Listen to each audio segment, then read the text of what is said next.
Kapiansky of the Ukraine against Jean-Max Perrault of France here on Piece B at the World Cup final in London. Georgina, anything to take between these two? Yeah, I think Kapiansky is obviously the stronger fencer out of these two, and if you're looking at the techniques, Perrault has a just slightly more awkward technique than Kapiansky, who's really, in my mind, controlling this fight. You know, he's just looking for the distance, just getting closer in and then drawing out and then coming back in again. So he's just trying to draw Perrault into an attack. So Perrault with a French grip, he's got the longer reach on that, and Kapiansky going in with a sort of dummy attack there, if you want to call it that. But his confidence will be high. He's in first place in the fencing, so he can afford the unorthodox move. Yeah, exactly. But what I like about his movement is he's going in, and then he's getting his close. Really great there. He completely.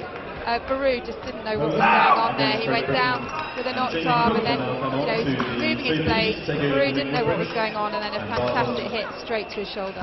And he's having a bit of a chuckle about it afterwards. Jamie Cook will be looking for green light. Majewski will be looking for a red light. Of this modern pentathlon World Cup.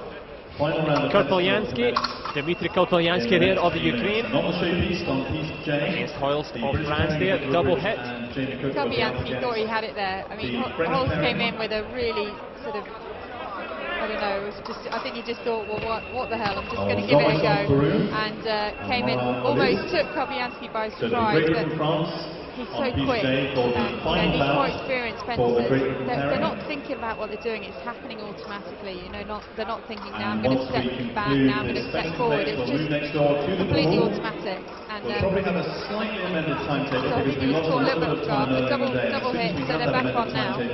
Obviously with Kurpelyansky in first place, Holst has tried to do something different there just to put him off his rhythm, but it hasn't worked.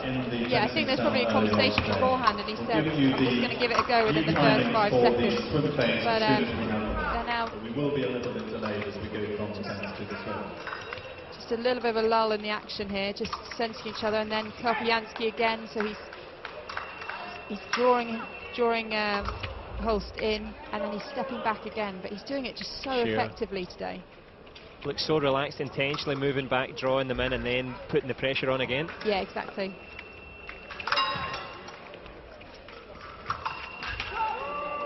And Holst there with the victory. Kurpelyansky a little bit surprised by that, but no, I think it was a hit. He got him right underneath his wrist, so Kurpelyansky came in. Holst almost ducking to avoid the touch, and nice under the wrist hip. Yep, Holst of France, meritorious there, takes the win against Kurpelyansky, and the Frenchman will be delighted with that. Majewski of Poland against Polivka of the Czech Republic, and Polivka, the taller Czech, obviously enjoying the reach advantage, but Majewski looks quite happy to sit in the middle of the piece there, Georgina. Yeah, exactly. He's dropped his hand, sorry, so he's almost playing with the distance. So when your opponent drops their hand, it's quite difficult to gauge how close you are to them, because you're so used to having that point in front of you that it's really easy to gauge the distance. So Majewski's just playing a little bit with that at the moment, and you can see there just a small dummy duck down. Not with real intent, but for exactly that reason. So he was almost like just playing, just do dummy attacks, and then Polivka thought, well, you're not really doing anything, I'm going to give this a go, and Majewski was right over the top with a touch, so really nice touch there. There will be a 15-minute break before the start of the warm-up of the swim. It's David Swoboda of the Czech Republic, our European champion, against Remi Golis, the Polish athlete. And Swoboda, of course, in fine form, may be the man to beat, but we'll soon find out, Georgina, because there's not much to choose between them. No, you can see Swoboda's got the left hand, he's left-handed, so there is an advantage in that. You tend to see the top fencers are all left-handed, but Swoboda, again, he's just really technically and tactically, he's so... and having said that, I was going to say he's really professional in that sense, but Golis took the advantage there and went in, and caught Swoboda completely off guard. It's always inevitable when you set them up like that they're going to make a mistake in the end. Just a lapse in concentration there, but Remy Gaulis deserves the win, and his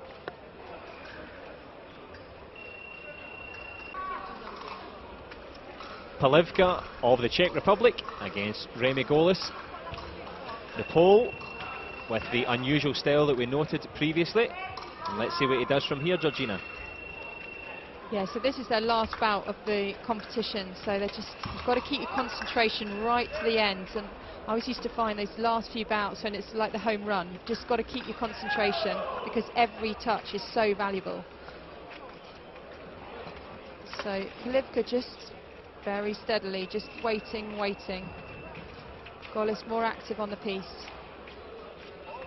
Polivka, of course, more noted for his swimming than his fencing, but he's struggling here. Yeah, Gaulis more active. You can see he's moving his hands. He's trying to draw Polivka in. Just making some dummy attacks there, and he almost got that. Gaulis just playing a little bit with Polivka here. Polivka with a half attack there. He's not going to get the hit if he just needs to get his timing better. And sorry, just there they ran out of time, so sorry, I didn't notice the time going down there. I was so busy commentating.